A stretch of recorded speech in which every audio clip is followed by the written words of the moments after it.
All right. I guess it's good morning to everybody. Although we've had a full day here already in Israel, so from my perspective, it's good afternoon. I'm Yael Ziegler, and as you can tell, I live in Israel. I'm speaking to you from my study in Alon Shvut, the wonders that we've learned about Zoom. And I'm going to be speaking today as part of these Yemei Iyun of Yeshivat Chovei Torah. I'm going to be speaking today about a very important, I mean, all the books of Tanakh are important, but I think a very useful book of Tanakh, and that is the Book of Lamentations, right? Why do I call it a very useful book in Tanakh? Because despite the fact that this book is written in response to a particular time period, and that is, of course, the time period of the destruction of the temple, the destruction of Jerusalem in 586 BCE. In spite of that, we've always looked at this book as a blueprint for Jewish mourning. Right, this book is there, or this is the way that the different rabbinic commentaries have treated the book. It's there in order to give us the tools to contend with grief, with pain, with suffering, both on an individual level and on a communal level. And as such, I think it's an incredibly important book. Unfortunately, this is part of the human condition. It's part of the human experience, is that we do experience grief and loss and death, and certainly the Jewish community as a whole has experienced many different kinds of tragedy over the course of our history. And therefore, the Book of Lamentations has become a very important book for understanding how we're meant to contend with these kinds of events. Now, having said that, I will just say as an aside, in spite of the fact that I'm going to be looking for the theology of the book, and I'm going to be looking for the theology not just of the Book of Lamentations, but the theology of loss, of suffering, of difficulty, right? The situations that human beings have to contend with. How does the Tanakh teach us to contend with these situations? In spite of the fact that I'm going to be looking for that, the book itself doesn't actually read as a book of theology, right? And that's as opposed to other books in Tanakh. We do have books in Tanakh which are more directly addressing theological issues, like obviously the Book of Iyun, right? The Book of Job. There's theology or more theology, I would say, in the Book of Kohelet. We have certain theological poems even in the Book of Psalms, right? So there is theology in Tanakh, and you might expect the Book of Lamentations to be a book of theology. It's not really a book of theology. It has theology in it. You kind of have to dig to find it, and that's part of what I'm going to do today. And in an attempt to do this, what I want to look at together with you is the poetry of the book. To understand Eikha, to understand the Book of Lamentations, we have to understand its poetry. And this is true, of course, about many of the different books in Tanakh, which are written in poetic form. Specifically, what I'm going to try to understand in the Book of Lamentations is the relationship between the poetic composition of the book and its meaning, right? The assumption being that form always reflects content, that form always reflects meaning. The way that something is written, its sound, its rhythm, its structure, its patterns, its flow.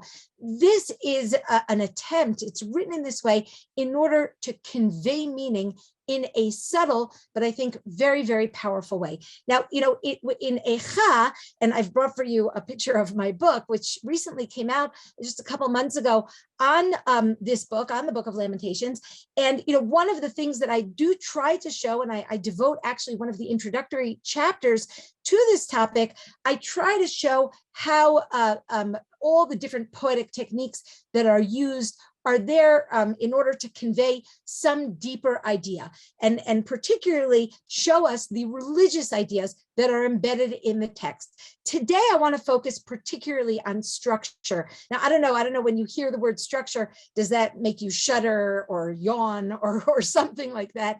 But what I want to try to show is that structure is important, it's beautiful, it's profound, and I'm going to say something extreme, but I think it's true.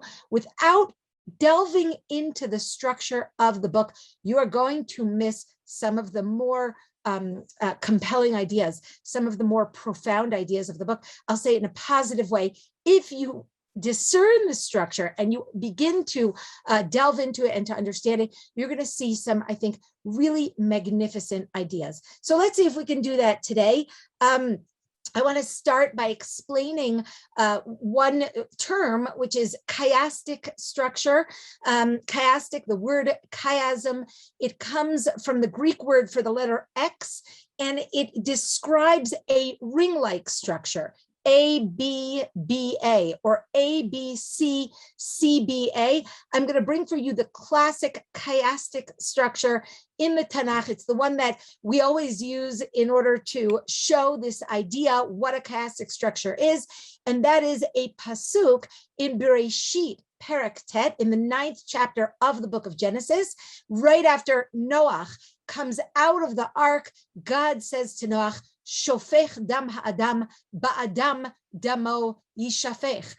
Without even explaining deeply the meaning of this pasuk, what I want you to note is that this pasuk has a really compelling chiastic structure. A, B, C, C, B, A, Shofech, dam, ha'adam, ba'adam, damo, yishafech. This is not coincidence, right? Even many of the medieval Parshanim recognized that this kind of structure exists in different forms in Tanakh, and this is a very tight example of a chiastic structure. Here in this particular pasuk, I think that it's used in particular to convey an interlocking sense of reward and punishment.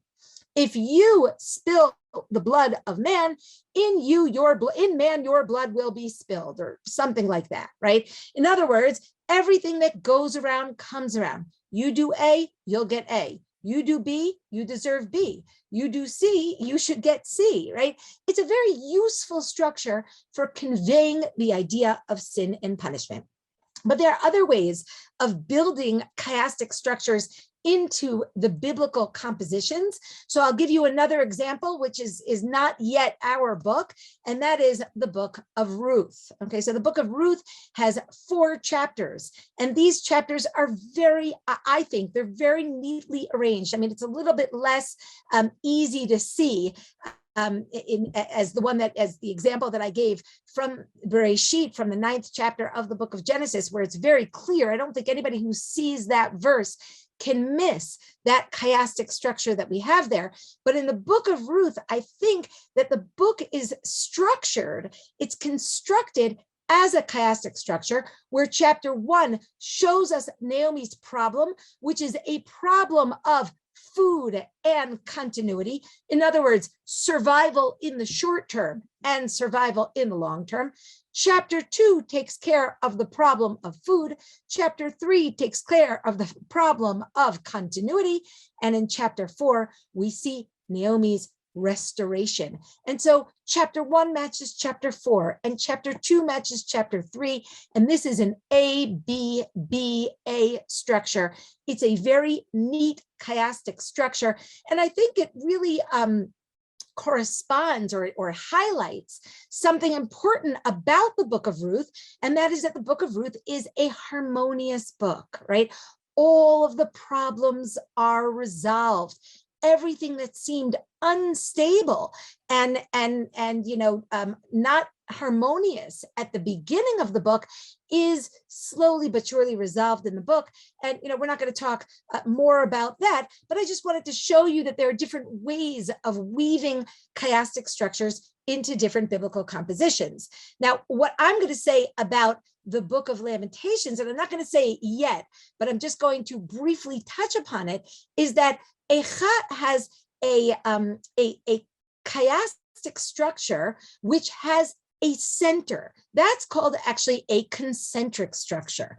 A concentric structure is when we have a middle that has no corresponding piece, okay? So indeed, Eikha has 5 chapters. Chapter 1 matches chapter 5. Chapter 2 matches chapter 4. And I will explain that later on as we progress during this through this shiur. But what is significant about the Book of Lamentations is that everything revolves around chapter 3. We have these 2 concentric circles which revolve around chapter 3, thereby highlighting the middle chapter. That's going to be very important. In fact, some scholars say, I happen to not agree with this statement, but some scholars claim that whenever you have a concentric structure, the only thing that's really important to note is the middle. I don't think that's true, and I'm going to show you why I don't think that's true. But for the moment, I want you just to pay attention to the fact that we have this overall structure in the Book of Lamentations, which is chiastic, but has this middle piece that seems to stand on its own. Okay, we're going to get back to that in a few moments. In a few minutes, but first I want to show you that some scholars have suggested, and I think that this is a very compelling suggestion, that chapters 1 and 2 in the Book of Lamentations maintain an internal chiastic structure of their own. I'm going to show you what that means.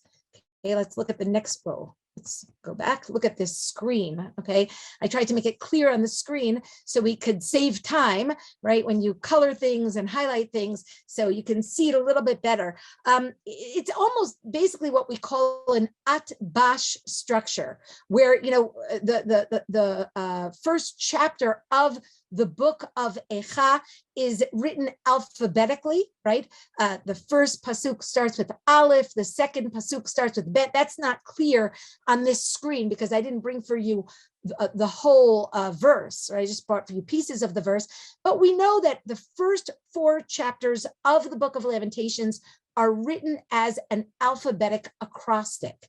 And in this alphabetic acrostic, many scholars draw our attention to the fact that it is written in some kind of chiastic structure, which also forms an at-bash. At-bash is when the aleph matches the taf, and the bet matches the shin, and the gimel matches the resh, right? So what I brought for you here are some examples of how this chiastic structure finds expression in the first chapter. So look at how Pasuk Aleph contains the word Rabati, Rabati Am, right?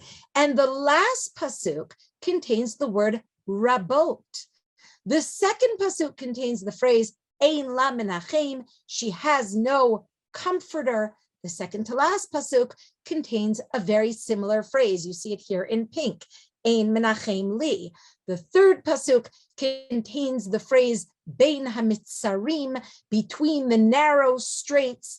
And in the third to last pasuk, we are told, Ki tsar li, I am very anguished from the language of I feel closed in. I feel that life is narrowing in on me. The fourth pasuk has the word Kohaneha, her priests, and the fourth to last pasuk has the word Kohanai, my priests. The fifth pasuk, we're not going to do all of it, but I'll just show you. The fifth pasuk, I've highlighted it in green, has the phrase Halchu Shivi, they went into captivity. And look at that, in our fifth to last pasuk, we have that very same phrase, Halchu Vashevi, they went into captivity. What is this chiastic structure trying to do? I mean, if we accept that there does seem to be here a rather compelling attempt to create a structure in chapter 1, which is chiastic in nature, what is the goal of this? So I'm going to mention one goal now, and in a few minutes, I'm going to suggest a separate idea. The first goal of writing, of composing the first chapter of the Book of Lamentations in this chiastic way is to forge some kind of circular story, something that describes cyclical interminable pain from which there is no exit. I feel the same thing at the end of the chapter that I felt at the beginning of the chapter. There's no way out. There's no way to emerge from this terrible cycle of suffering. In the beginning, I have no consoler. At the end, I have no consoler. In the beginning, I feel anguished and narrow. In the end, I feel anguished and narrow. It contains a sense, it conveys a sense of no consolation. Okay, so that's the first idea I think that we have here with regard to the chiastic structure of the first chapter of the book of Eikha. We have a similar kind of structure also in the second chapter. Okay, look at this. I brought for you again several phrases from the second chapter. So Pasuk Aleph, look at this. I've highlighted it in blue, has the phrase Biyom Apo, on the day of his, meaning God's anger.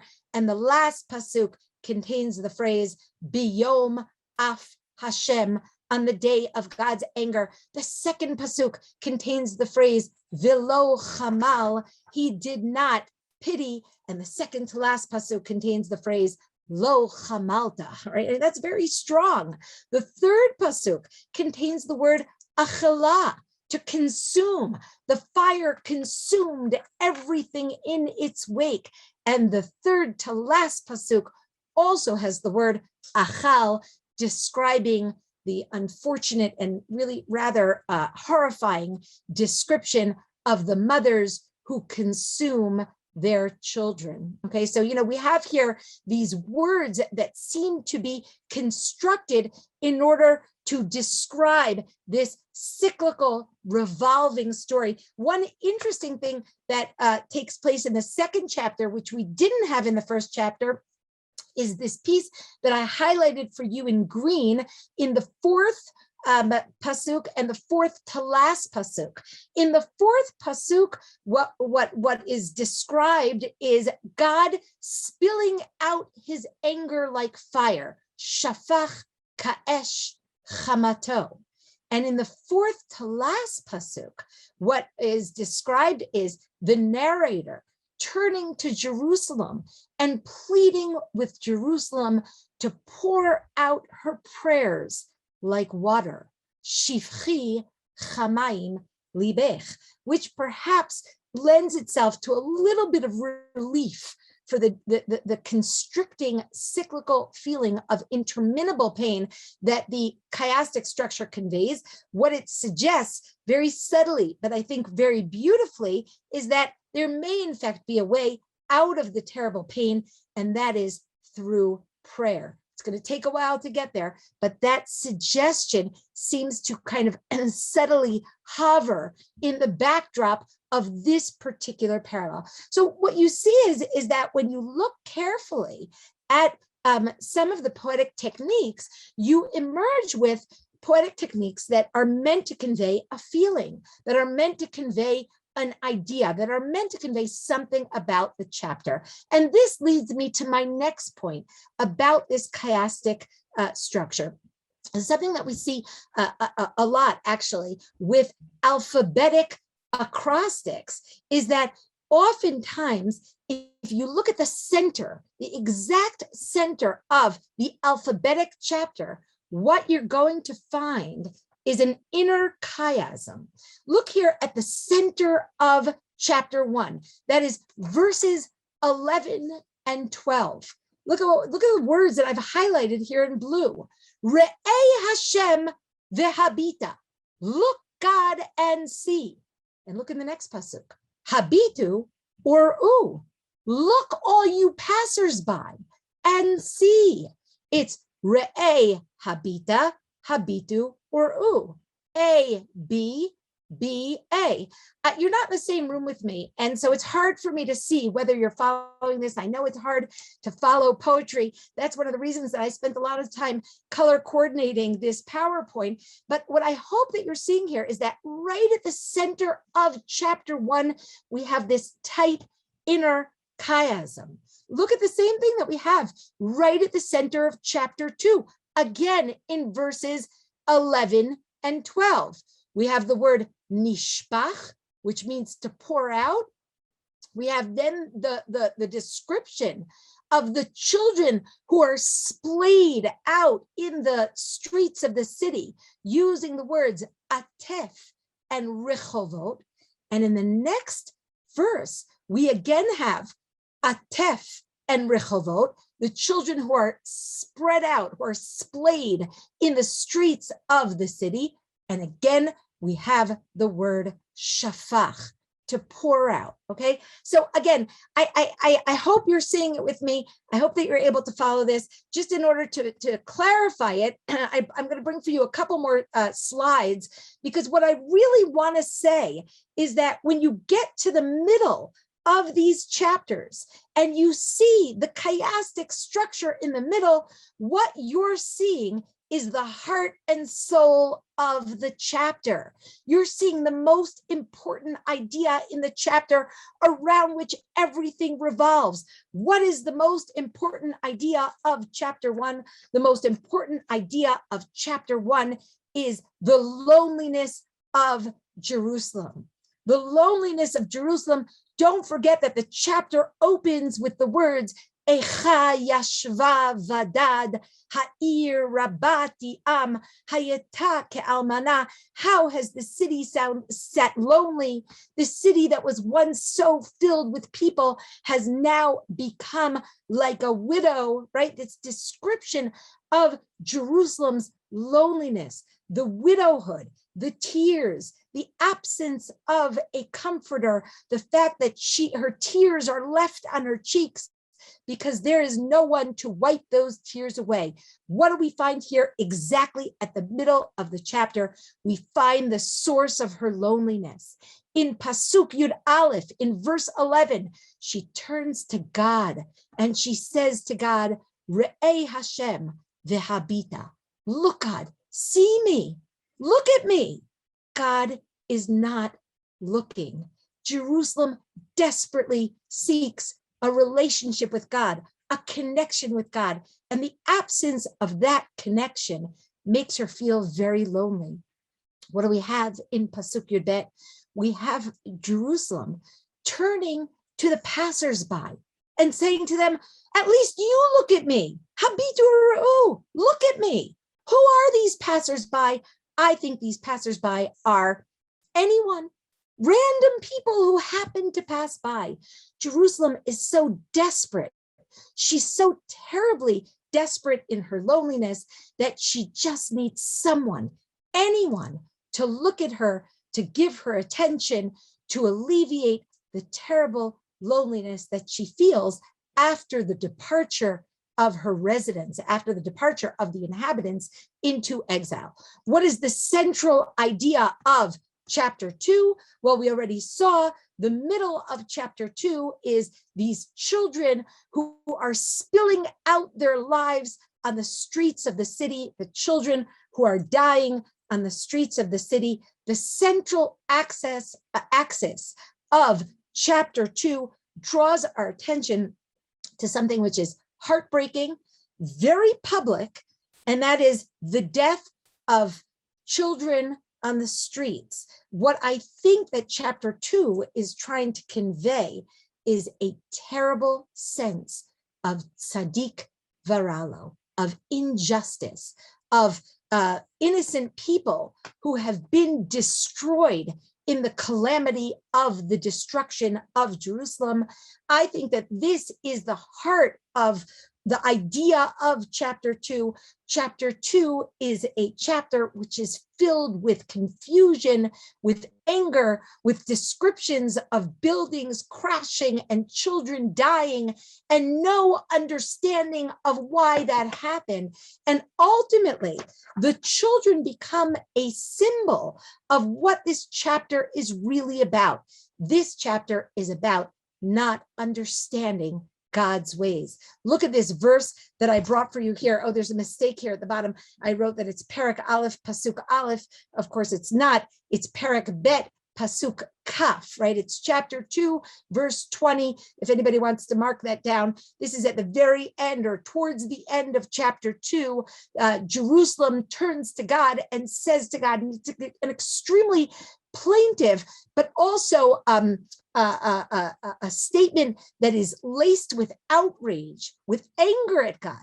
Re'eh Hashem v'habita, look God and see. Lemi olaltako, to whom have you done this? Im tochalna nashim piryam olelei tipuchim im yehareg b'mikdash Adonai kohen v'navi. Look what you've done, God. You've caused women to eat their children. You've caused the keepers of the sanctuary to be murdered in the very place which is meant to be a sanctuary from evil. What have you done, God? And that's pretty much how the chapter ends, right? The chapter kind of trails off with this sense of God's betrayal. The ultimate symbol of that betrayal appears at the direct center of this chapter. Okay, so that's pretty much what I wanted to show you in terms of the inner chiastic structure that we have. And by the way, we really only have it in the first 2 chapters in the book of Eikha. I think that as we progress through the book, we progress a little bit past that kind of cyclical feeling of there's no way out, perhaps, and therefore, that chiastic structure really only appears in the first 2 chapters of the book. I will say one more thing, and this is really just, I'm throwing it out there as food for thought. I'm not going to develop it at all, and because it's pretty much a side point for this shiur, but that is that oftentimes when we have alphabetic compositions, we should look at the center and see if we can find an inner chiasm that is going to give us the heart of that chapter. That's going to give us the main idea of the chapter. So I brought for you here two examples that are, well-known alphabetic compositions. One is the 145th Psalm of Sefer Tehillim, also colloquially known as Ashrei. Look at those 2 middle psukim, the 2 middle verses. Kevod malchutcha ugvuratcha, gvurotav uchvod malchuto. A, B, B, A. You see it? For those people who have cameras on, you want to give me a nod? You see it? Just to help me out here on the Zoom. Thank you. Okay, and this other one, which is another well-known alphabetic chapter, which is Eshet Chayil, right? What we say on Friday night, the 31st chapter of Michlelet.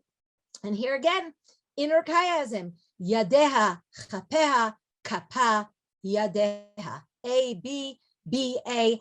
I think it's magnificent. I think it's a wonderful tool.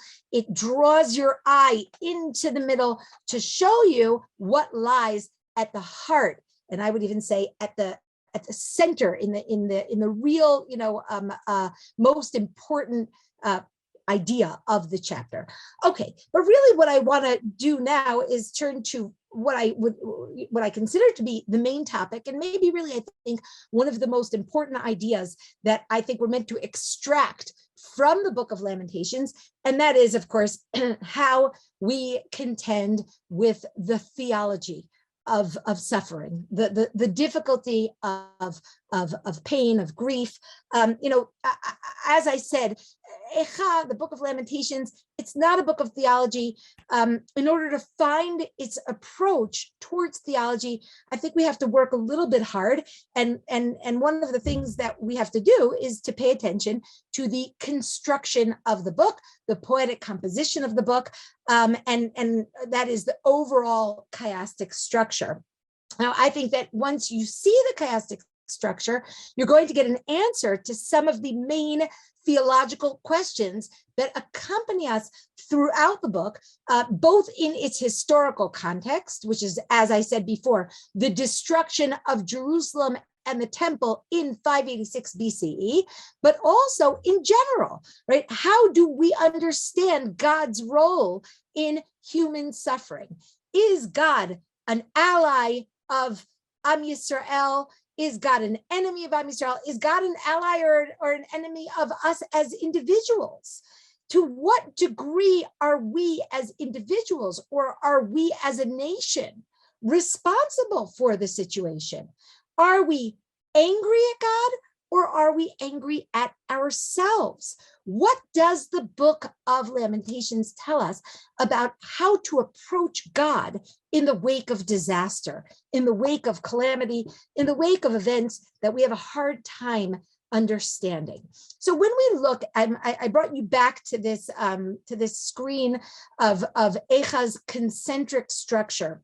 So when we look at the structure of Eikha, I think it's important to note that chapter 1 is very similar to chapter 5. What does it mean it's very similar to chapter 5? So the most important tool for determining similarity is, of course, linguistics, right? If something is linguistically similar, it means that the Tanakh is trying to draw our attention to those similarities. Now, again, you have to first establish that there is a great degree of linguistic similarity between chapters 1 and 5. Once you see that linguistic similarity, you're going to look for thematic similarity. You're going to look for what is similar about this chapter. But I'm going to take it one step further. It's not just that I think that there are linguistic similarities between chapters 1 and 5 and chapters 2 and 4. And it's not just that I think that there are thematic similarities. It's that I think that these similarities are drawing our attention to the theology of these chapters. I think that chapters 1 and 5 have a certain theological approach. Chapters 2 and 4 have a different theological approach, and that represents a certain kind of oscillation, a certain kind of balancing that human beings do when they are contending with the theology of suffering. These chapters, of course, as you can see here in this little graphic that I brought for you here, these chapters swirl around chapter 3. They create 2 rings around the central chapter. So in order to properly understand the theology of the book, we have to pay, of course, special attention to chapter 3. But let's start with chapters 1 and 5. As I said before, to do this properly, we have to start with linguistics, right? I can't even begin to prove something in the Tanakh unless I have good evidence. And for the Tanakh, good evidence is linguistic similarity. So let's look at the linguistic similarity that I brought for you here of chapters 1 and 5. Look at that there. Okay, so I know this screen gives you a headache, and it should give you a headache because it's really intense, right? But when you look at this screen, what you see are how much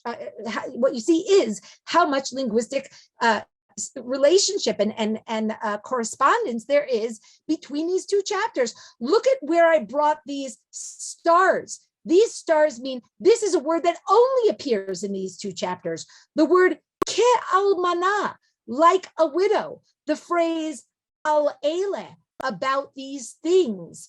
Well, then there are other words that we find also in other chapters, but are particularly also found in this chapter. The word daveh lev, the miserable heart. That phrase appears only in these 2 chapters, etc., etc., etc. In my opinion, these are not very long chapters. In my opinion, this is a very strong piece of evidence that chapter 1 and chapter 5 are composed in order to draw our attention to their similarities. And once you see the linguistic similarities, you're going to start looking for the thematic similarities. Indeed, these chapters are very similar.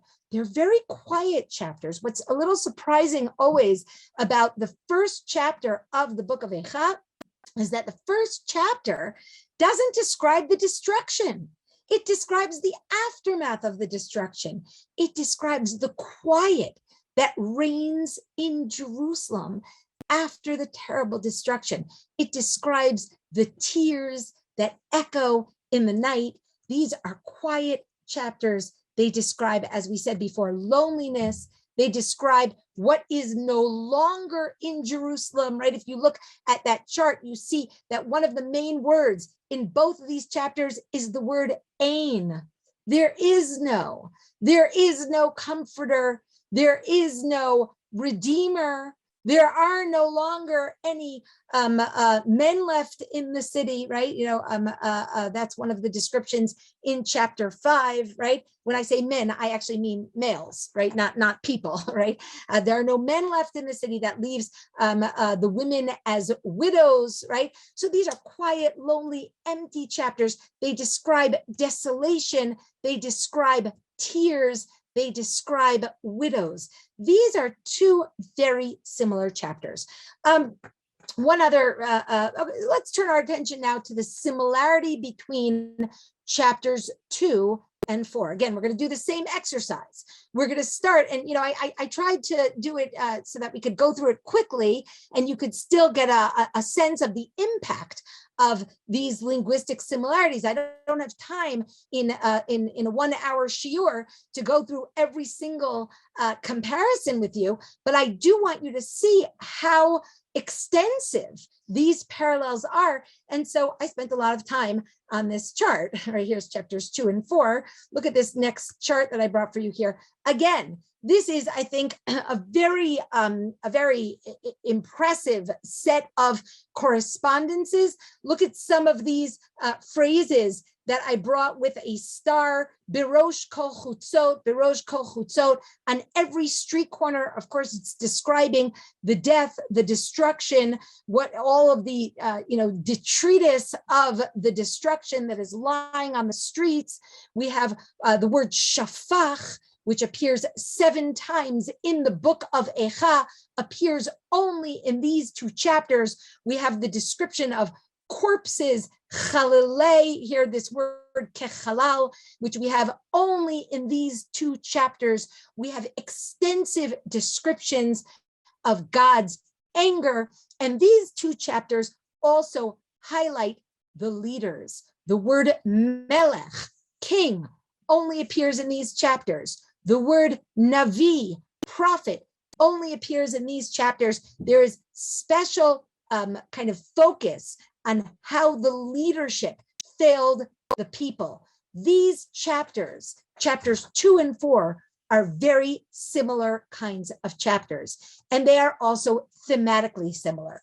They describe, I think you already got a sense of this, destruction, corpses that lie in the street. They give us a horrific glimpse, both of these chapters, of the terrible effect of famine, especially on the children, but maybe even more specifically, especially on the mothers, who in their terrible hunger commit the shocking and desperate act of cannibalism upon their own children. These are 2 very similar chapters. They're loud chapters. They're angry chapters. They describe destruction.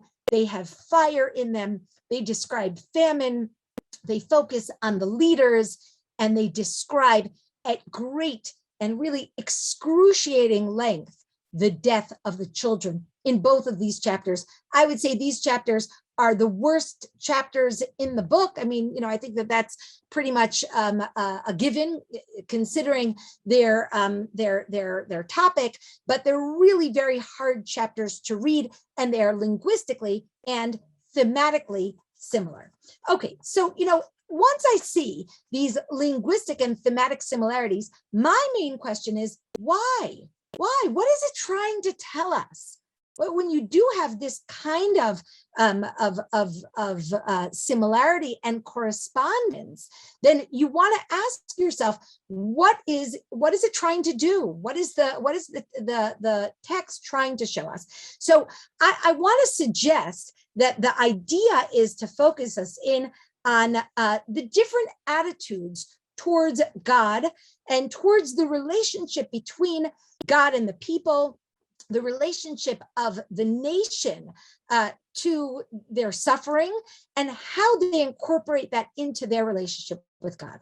Okay, so I think that these chapters have a shared, not just shared linguistics, not just shared themes, but also shared theology. What is the theology of chapters 1 and 5. What I want to suggest is that chapters 1 and 5, which are contending with terrible events that have happened in Jerusalem, the exile, the disappearance of Jerusalem's inhabitants, the emptying out of Jerusalem, and of course the consequent very bitter and anguished feelings in Jerusalem and of Jerusalem as a result of the terrible events.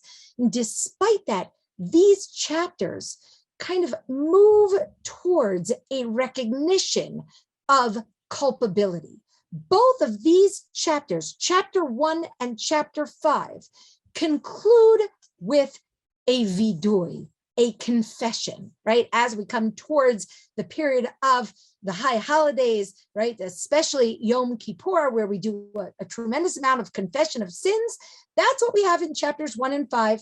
Right? If you look at the end of chapter 1, you have very many expressions of a sense of sinfulness. Sadiku Hashem, kifihu mariti, God is just, I have disobeyed him, right? Kimaro mariti, I have surely rebelled. We have a similar kind of thing in chapter 5. Chapter 5 kind of draws to some kind of climactic conclusion with the words, Oy na lanu ki chatanu. Woe to us, for we have sinned. Now, I'm not saying that that's the whole chapter. In the beginning of the chapter, in chapter 5, the people refuse to accept responsibility for their own, or for what has happened. They say, oh, this is in chapter 5. Avotenu chateu ve'enam. It was our forefathers that sinned. They are no longer, and we're suffering for their sins. But by the end of the chapter, what we have arrived at is a certain kind of assumption of responsibility, recognition of sinfulness. That is the theology of chapters 1 and 5. I would sum it up with the words, Tzaddik hu Hashem. God is just. That is the idea of these chapters. And what happens in chapters 2 and 4? Chapters 2 and 4 in the Book of Lamentations never arrive at a conviction of sinfulness, at a sense of things being right in the world. The theology of chapters 2 and 4, I think, is really marked by a sense of bewilderment, confusion, maybe even outrage at God. Look at some of these. We read one of this verse we read previously when Jerusalem turns to God in chapter 2, verse 20, and says, Re'eh Hashem v'habita. Look, God, see what you have done. Look in verse 21 here. Haragta biyom apecha. You killed on the day of your anger. Tavachta. You slaughtered. Lo chamalta, you did not have compassion, right? In chapters 2 and 4 in the book of Eikha, the sense of the nation's view of God is that it is laced with anger. Anger at God emerges from a sense of the disproportionate nature of the punishment, and of course, a situation in which bad things happen to innocent people. And by innocent people, I mean, of course, we mentioned it before, the children that lie at the center of this chapter, or more particularly, the children that lie on the streets of the city, the children that suffer through no fault of their own. In chapters 2 and 4, nothing is resolved. I see that Daniel, the moderator, just got on. I'm just going to ask you, I do have till 10:30. Is that correct? You actually have till about 10:35 because we started first. We started first of anyone. So, do you want to? Let's do like 10 minutes at the end for questions and answers or so. Great, great. I'll try as best as I can. I'll give time at the end for questions. Okay. I just wanted to make sure you weren't getting on to tell me that I had to start closing. That would have been a bit of a disaster. Okay, great. Okay, so we have here this this idea that if at the center of these chapters we have the death of children, nothing is right in the world. Nothing makes sense. When children are dying, there is no Tzadiku Hashem. There is no ability to say the words, God is just. We simply contend with a sense of lack of understanding, lack of comprehension. And so what I really think that I want you to see here is that the book of Eikha presents two totally different perceptions of human suffering. Chapters 1 and 5 reconcile with God, say about God's actions, they are fair, they must be fair, they must be due recompense for Israel's sins. Chapters 2 and 4 never reconcile with God. They never reconcile with God's actions, and they remain chapters that are filled with confusion, and they are chapters that describe how the nation is jarred by the incomprehensible events that have taken place.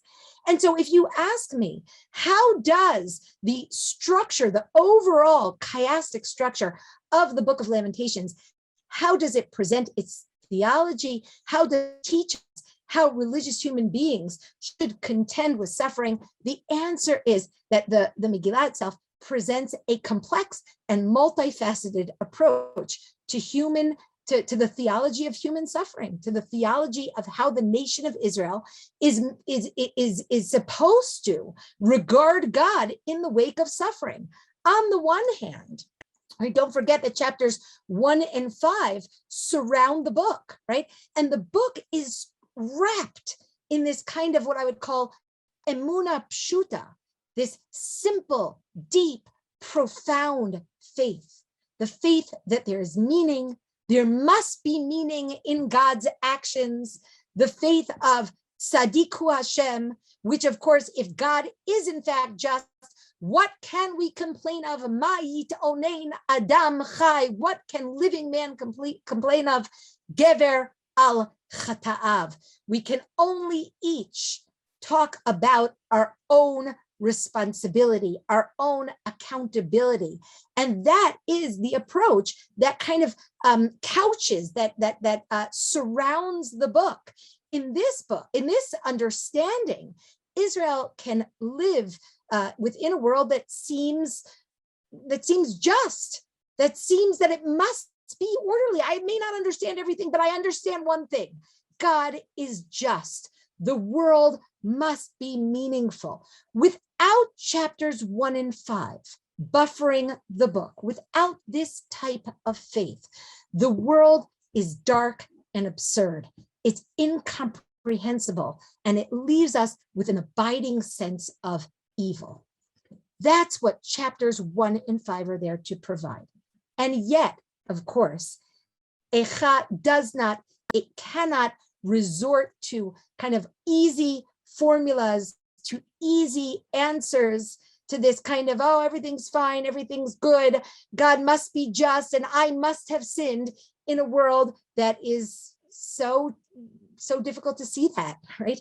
Anyone who has lived in this world, who has faced some of the tragedies, or met everyone, right, who has seen the tragedies, the absurdities, and has honestly regarded them, and all you really have to do, I think, is open the paper to see that, cannot afford to offer an uncomplicated, pat answer. The death of children cannot be explained. Mass tragedy, sudden tragedy, illness, pain is on the whole inexplicable. And yet it is also part of our relationship with God. It is this that chapters 2 and 4 tries to show. Chapters 2 and 4 express the helplessness, the confusion, indeed the anger at God for having created a world which it's not always easy to live in, where it's not always easy to see God's justness. And so the Book of Lamentations is drawn, it's constructed to mirror the complex experience in which humans contend with their own suffering, and particularly with God in the wake of suffering.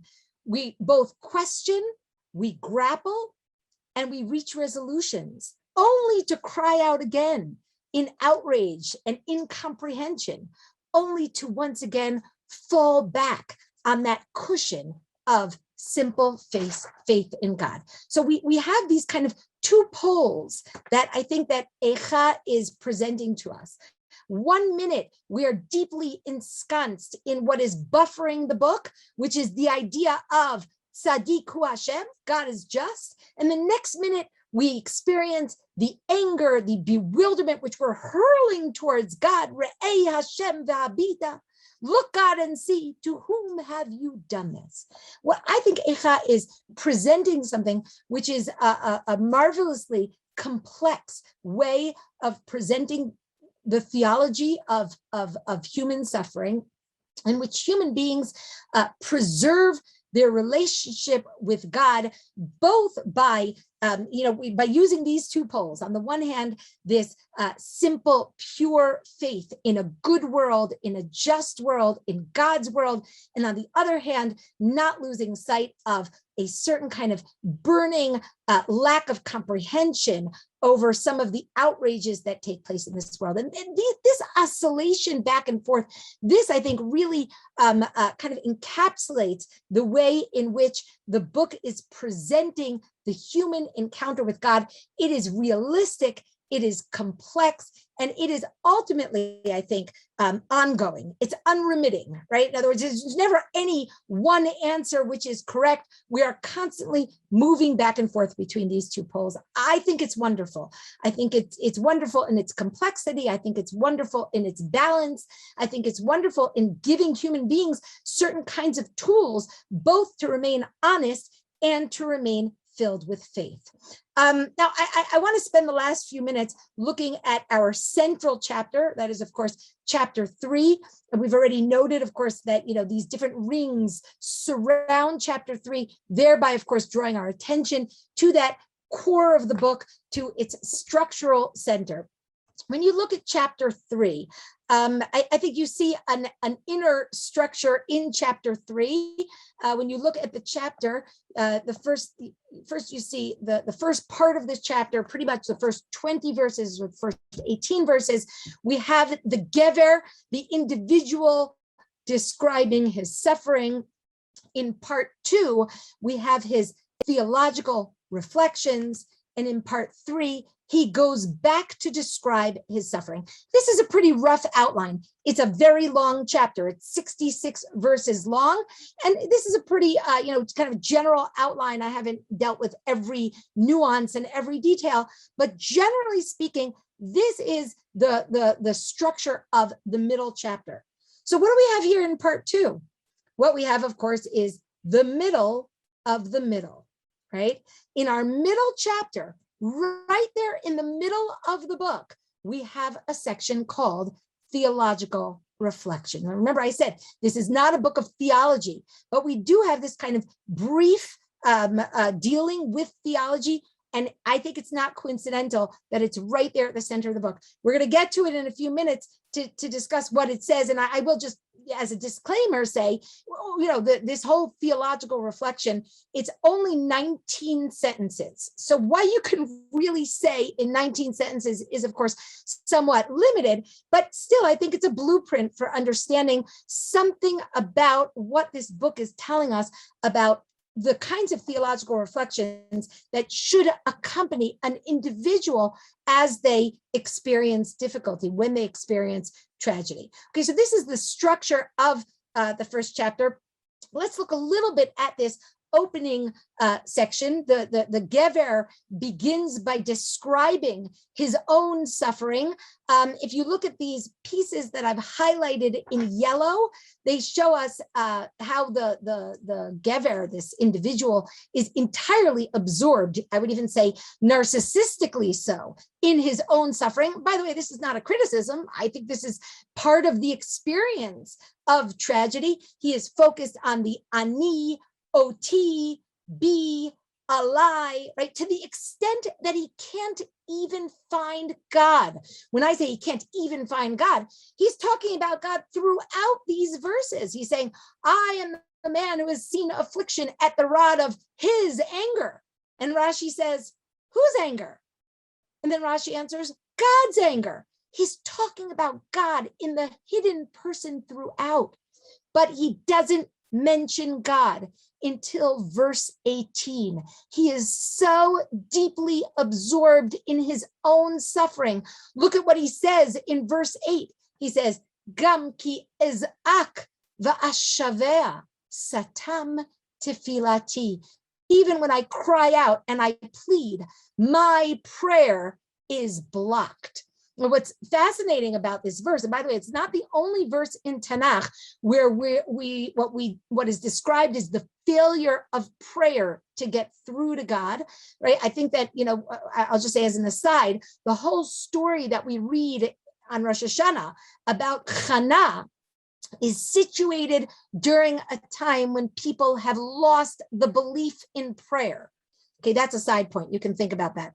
But here, why has he lost his belief in prayer? Well, look at this verse. Gam ki ezak, when I cry out, va'ashavea, and I plead, satam tefilati, my prayer is blocked. Prayer, as Heschel and Buber and others have described, is about I and thou. There is no thou in this verse. This verse is only focused on the I. And so this Gever is totally immersed in his own sense of suffering. He is completely separated. He is disconnected from God. And he's describing a terrible experience of having been plunged into darkness, feeling that he is surrounded by enemies. There's no way out. His feeling is desperate and he's completely disconsolate, right? This is the description of the Gever, the individual, at the beginning of the chapter. I'll just say one more thing about, let's see if I can get this in. Yeah, about this Gever, right? At the beginning of the story, this Gever is mired in hopelessness and in distance from God, right? What's interesting is that at the end of the chapter, he goes back to describing the very same state of suffering that he was in at the beginning, right? He describes again that he feels surrounded by troubles and he feels that he's in a sorry state and he has very little hope of emerging from that state of suffering. And he's describing a great deal of pain. And yet, one very important thing has changed at the end, and that is, look in Pasuk Nun Hey, verse 55. Karati shimcha Hashem mibor tachtiot. I have called on your name, God. Koli shamata. You have heard my voice. This Gever has acquired faith in God. One very striking aspect of chapter 3 is that even though chapter 3 opens with the words Ani hagever ra'a oni, I am the man who has seen affliction, the opening word of the chapter, unlike other chapters, is not Eikha, but Ani. What's the final word of the chapter? Hashem. Hashem.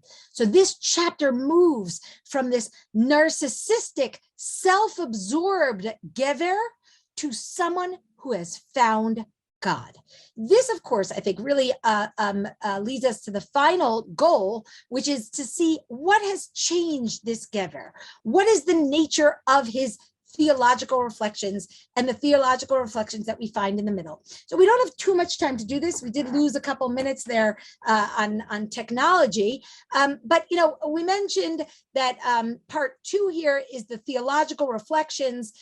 What are these 19 verses, which are really just 19 sentences, because each verse only contains one sentence in chapter 3. What are they saying? Okay, what are these theological reflections about? Well, the theological reflections actually also should be divided into 3 parts. Okay, look at what we have here in these. The first part is when the Gever considers the ways of God.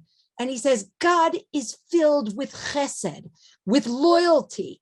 God is filled with rachamim, with compassion. This is what he says in verse 22, Chasdei Hashem ki lo tamnu, ki lo chalu rachamav.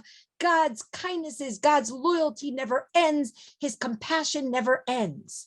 Part 3 of his theological reflections, I'm skipping to part 3, also describes God's chesed, his compassion, his loyalty, his rachamim. Right? And so what we are going to see is that we have the middle of the middle of the middle. everything surrounds this. And what is this? What lies there at the middle of chapter 3, which is the middle, right? I hope you followed that, right? This is the middle of the middle of the middle. What do we find there right at the center of the book of Eikha? We find the person. We find not God. We find the human. And what the human has found. What has he found? It's quite remarkable. He has found good. Tov lagever. It is good for humans to experience adversity. It's not that we're, cheering on terrible tragedy. It's that human beings, when they sit alone, when they introspect, when they contemplate deeply, look at this word badad, yeshev badad, he should sit alone. And when he sits alone, he can find what is worthy about his life. He can find what is good. He can reacquire his relationship with God.